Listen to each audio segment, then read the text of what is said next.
There is a story that the sages of Candlekeep tell only in the deepest hours of the night, when the candles burn low and the sea wind howls against the stone walls of the great library. It is the story of the greatest civilization that humanity has ever raised upon the face of Teril, and of how that civilization destroyed itself in a single afternoon. It is the story of Netheril, the empire of magic. And to understand its fall, we must first understand its humble, almost impossibly modest beginnings.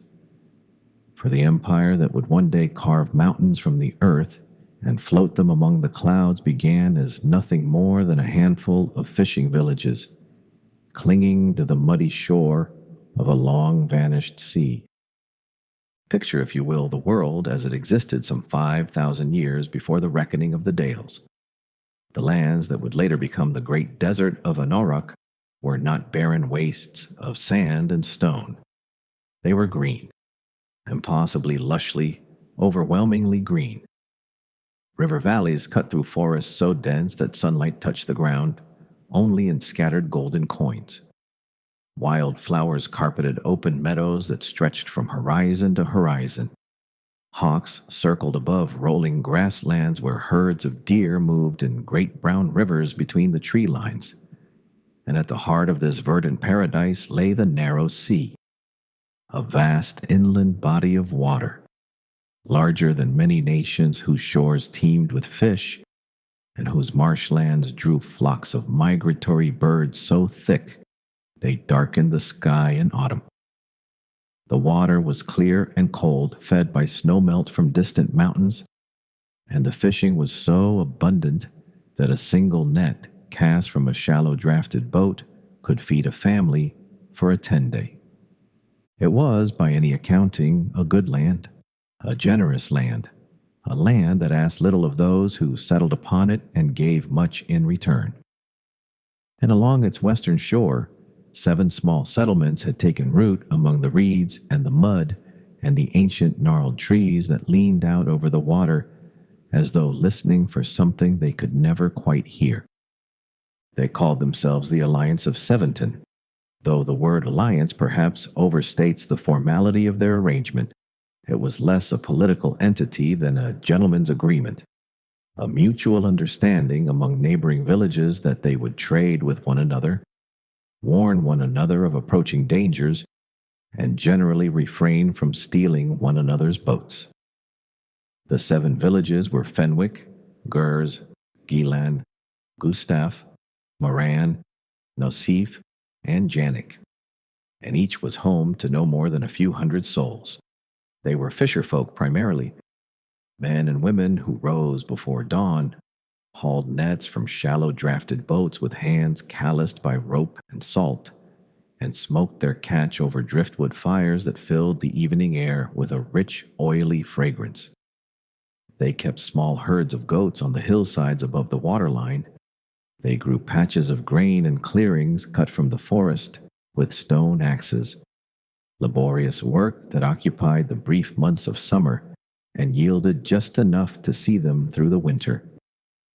They built their homes from timber and river clay, roofing them with bundles of dried reeds, and they worshipped the changing of the seasons with simple rituals that left no mark upon history. If you had visited the shores of the narrow sea in those distant days, you would have found nothing at all, to suggest that these unremarkable people would one day shake the very heavens. There were no great leaders among them, no prophets, no warrior kings carving out territory with fire and iron as the Imaskari had done far to the south. There were no monuments, no written language, no architecture more ambitious than a 2-story longhouse. The people of Seventon were, by all measures, ordinary. They quarreled with neighboring tribes over fishing grounds. They lost children to winter fevers and summer drownings. They told stories around their fires about monsters in the deep woods and spirits in the water.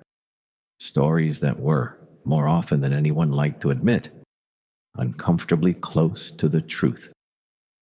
They celebrated marriages with ale and song. They buried their dead on the hillsides above the villages, facing the water, so that the departed might watch over the living from whatever came next. They were, in a word, human. Utterly, completely, forgettably human. And yet there was something in them, something that the elves would later recognize and remark upon with a mixture of admiration and deep, abiding unease. The people of Seventon were hungry, not for food, though lean winters were common enough, and the memory of famine was never more than a generation away. They were hungry for knowledge, for understanding, for mastery over the world that surrounded them, where other human settlements of that distant era seemed content to endure, to survive, to pass down the same traditions generation after generation without alteration, to accept the rhythms of nature as immutable law. The Netheris were always reaching, always asking what lay beyond the next hill, beneath the next wave, inside the next question. A farmer in Gustav, noticing that certain plants grew taller in certain soils, would spend years experimenting with different combinations of earth and compost, trying to understand why. A fisherman in Fenwick, observing the patterns of wind and current, would develop elaborate systems of knots and markers to track the movement of fish through the narrow sea across different seasons. These were not extraordinary people, but they were extraordinarily curious, and that curiosity, restless, insatiable, almost compulsive, was the quality that would set them apart from every other human civilization on the face of Netheril. It was this quality, this relentless intellectual appetite that would elevate the Netheris above all other human peoples.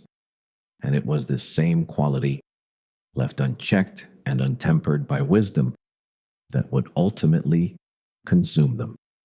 But that reckoning lay millennia in the future. In the early days, curiosity was simply survival by another name, and the people of Seventon had no way of knowing that the spark burning in their collective breast would one day become a conflagration. The turning point, the moment when the Alliance of Seventon began its transformation from a footnote into a legend, came in the year that the sages of later ages would record as negative 3830 in the daily reckoning, approximately 38 centuries before the standing stone was raised in the Dalelands. An almost inconceivable distance in time. Empires had risen and fallen before this date. The crown wars among the elves had been fought and concluded. The great dwarven kingdoms were already ancient, and the people of Seventon were still catching fish with nets and growing grain with hoes. The elves of Airland changed all of that. Airland was a woodland realm nestled deep in the high forest to the west, a place of ancient trees and silver streams where the fair folk had lived since before humans had learned to make fire. The Airlani were cautious watchers by nature, slow to trust, and slower still to share their secrets with the shorter-lived races.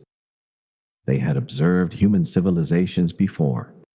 They had watched with varying degrees of horror and pity as the brutal slave empire of Emaskar built its artificial portals and dragged entire populations from other worlds to serve as chattel.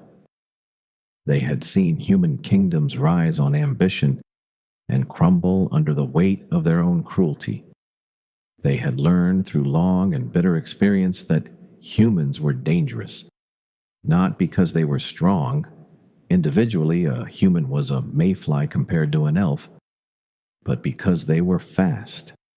They lived their compressed, burning little lives with an urgency that the elves found both fascinating and alarming, and they were capable of achieving in a single generation what an elf might accomplish in a century. This made them unpredictable. This made them volatile. And this, above all, was why the elves were careful about what they shared with human nations. But the people of Seventon were different, or so the Erlani believed. These humans were not conquerors. They did not enslave their neighbors or wage wars of expansion.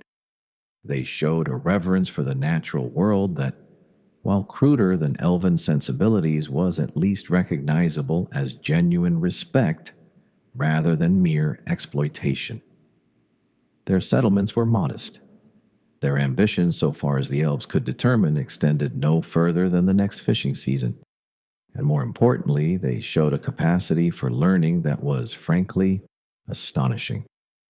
The kind of rapid, intuitive comprehension that made even the most seasoned elven scholars sit up and take notice. And so, after much deliberation among their councils, the Erlani made a decision that would reshape the history of Faerun. They opened diplomatic ties with the Alliance of Seventon. Emissaries were sent, tall, graceful figures in silver-gray cloaks who walked out of the forest one morning and presented themselves at the gates of Fenwick with gifts of elven bread and wine and an offer of friendship. The humans, to their credit, were more curious than afraid. Negotiations proceeded. Cultural exchanges were arranged. And then cautiously at first, with the delicacy of someone handing a sharp knife to a child, the elves of Erlen began to teach the humans of Seventon the rudiments of the art. The art. Arcane magic. The manipulation of the weave. That invisible fabric of raw magical energy that the goddess Mistral had woven through all of creation, binding together the forces of nature and enabling those with the knowledge and the will to reshape reality itself. The elves had practiced the art for millennia beyond counting, and their high magic was capable of wonders that beggared description. They could raise mythals that protected entire cities, craft enchantments that endured for ages, commune with the very spirits of the land. But what they offered to the humans of Seventon was modest by comparison. The most basic fundamentals, simple cantrips, minor enchantments, the ability to conjure a small light, or purify tainted water, or mend a broken tool with a whispered word and a carefully shaped gesture. These were not world-shaking powers.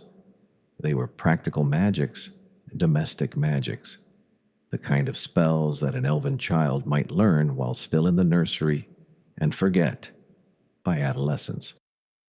The humans took to them like nothing the elves had ever seen. Within a single generation, perhaps 25 or 30 years, an eye blinked to elven perception. Every household in Seventon had at least one member who could work a cantrip. Within 2 generations, specialized practitioners had appeared, the first human arcanists, though the formal title would not come into use for centuries yet.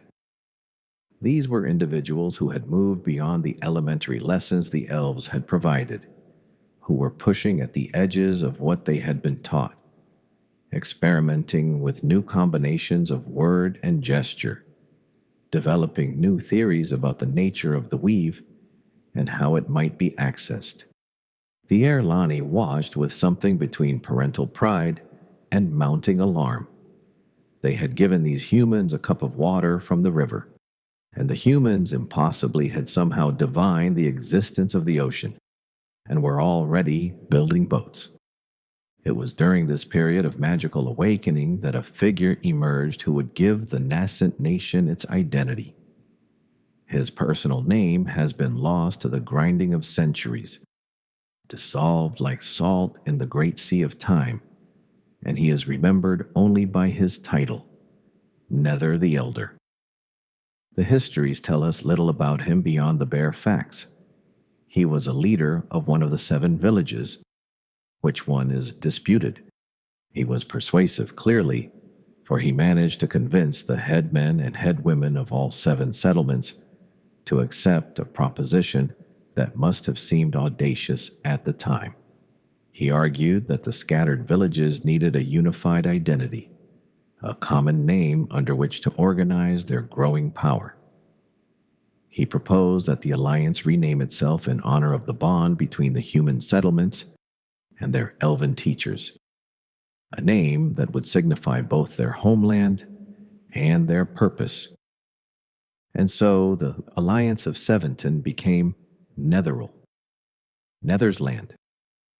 Some scholars translate it differently: the land of those who seek, or the place of the gifted. The precise etymology is debated, but the meaning was clear. This was no longer a collection of fishing villages. This was a nation, a people, a civilization with a name and a purpose, and that purpose was the pursuit of magic. The name was more prophetic than anyone could have known. Under the banner of Netheril, the 7 villages and their satellite settlements began to grow with new purpose. Not rapidly, not yet. The great explosion of power was still centuries away, waiting in the wings of history like a storm gathering beyond the horizon. But steadily, methodically, with the patient determination that characterized the Netheris at their best, the nation expanded its territory along the shores of the narrow sea. New settlements sprang up at the mouths of rivers and at natural harbors. Farming techniques improved as minor magics were applied to irrigation and pest control. A cantrip that could warm the soil in early spring extended the growing season by weeks. Fishing yields increased as spellcasters learned to calm rough waters and locate schools of fish beneath the surface. The population grew. Trade routes were established with neighboring peoples, and the Netheris' reputation for magical craftsmanship began to spread. There is a detail from this era that the sages of Candlekeep often remark upon, for it speaks volumes about the character of the Netheris people and the society they were building. In Netheril, the basics of spellcasting were taught to everyone, not just the talented, not just the wealthy or the well-connected, not just the priesthood or the nobility. Netheril had neither in those early days. Everyone. A farmer's daughter in a muddy riverside hamlet could learn the same cantrips as the son of a village headman. A fisherman who could barely scratch his own name in the dirt could learn to conjure a flame to light his way home on moonless nights. Even the serving maids knew cantrips to help with housework. Small spells to scrub floors, heat water, mend torn cloth, keep vermin from the larder. Magic in early Netheril was not a privilege reserved for an elite few. It was a birthright, a common inheritance, as natural and unremarkable as the ability to swim or to build a fire. This egalitarian approach to magic was, in many ways, the source of Netheril's greatest strength, and it stands in stark contrast to the rigid hierarchies that would develop in later centuries, when the arcanists of the flying cities would look down upon the common folk of Low Netheril with the same casual contempt that the rich have always shown the poor. But in the beginning, magic belonged to everyone, and that meant that innovation could come from anywhere. A farmer experimenting with growth cantrips might stumble upon a principle that a formerly trained arcanist had overlooked. A metalworker playing with heat spells might accidentally discover that certain alloys responded to magical energy in unexpected ways. A weaver might find that her cloth-mending cantrip could be adapted to repair fishing nets, or bridge timbers, or even wounds in living flesh. The entire society became a laboratory, and every citizen was both student and experimenter.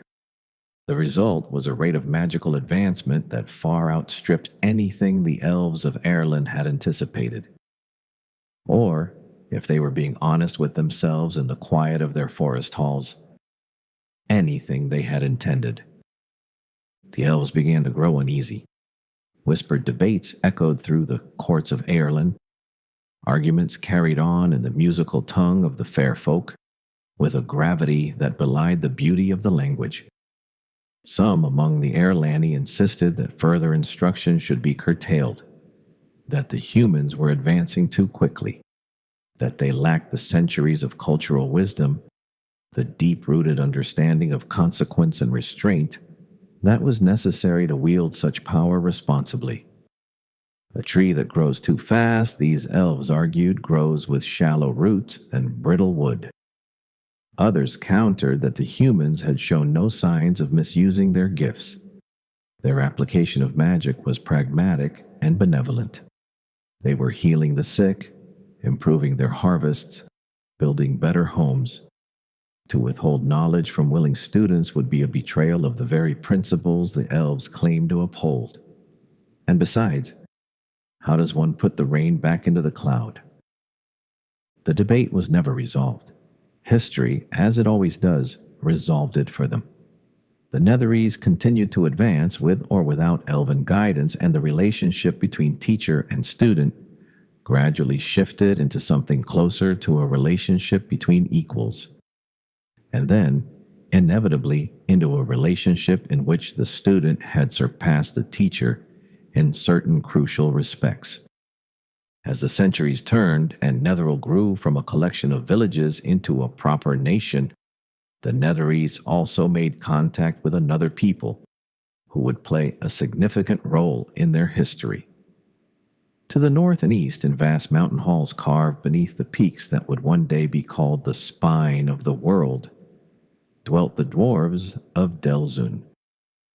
The kingdom of Delzun was ancient and proud, a realm of masterful smiths and tireless miners who had carved their civilization from living rock long before the humans of Seventon had built their first wooden pier. The dwarves were cautious, even more cautious than the elves in their own gruff way, but they were also practical, and they recognized opportunity when it presented itself. The Netherese had magic.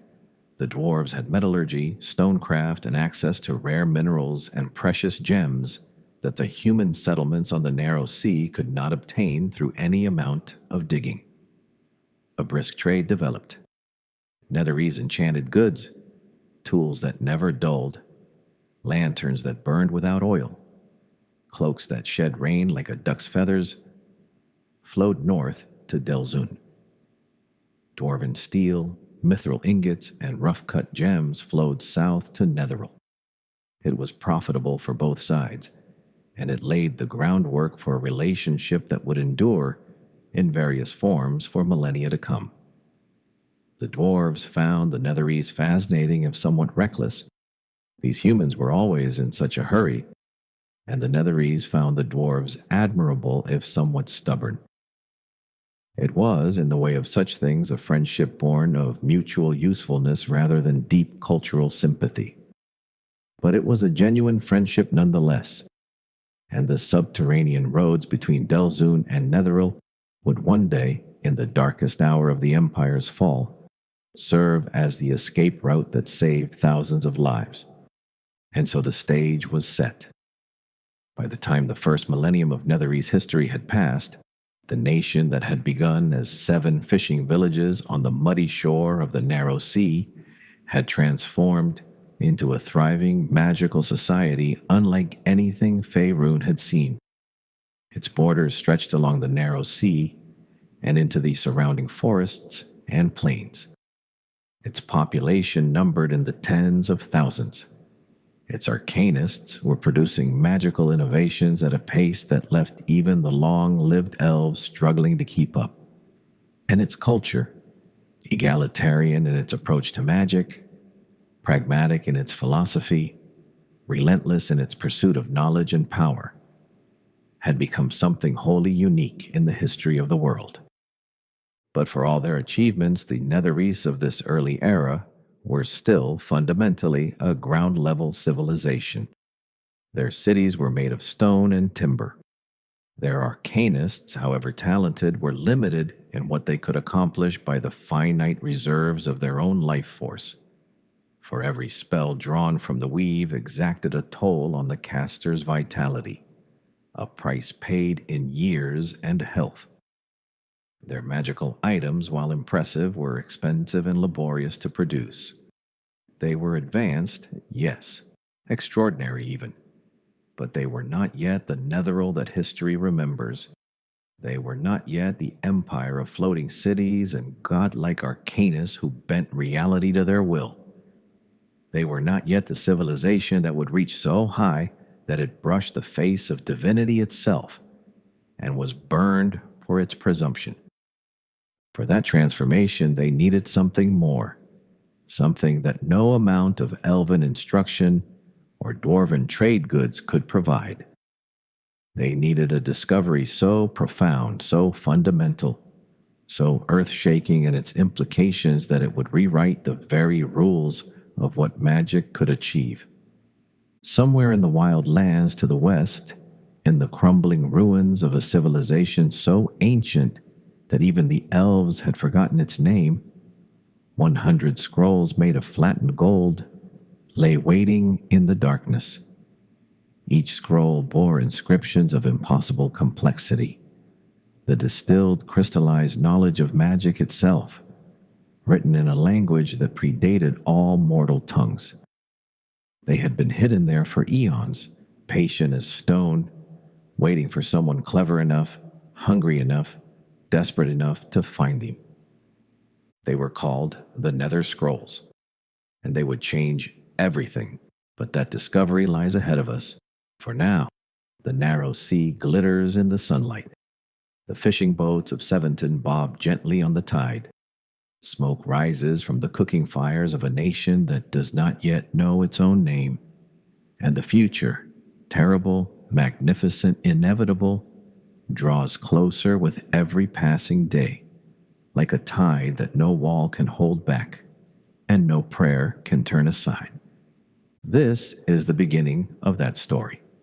The story of fishermen who became wizards, and wizards who became kings, and kings who reached for the power of the gods themselves. The story of an empire that dared to touch the sun, and of the darkness that followed when the sun burned them away.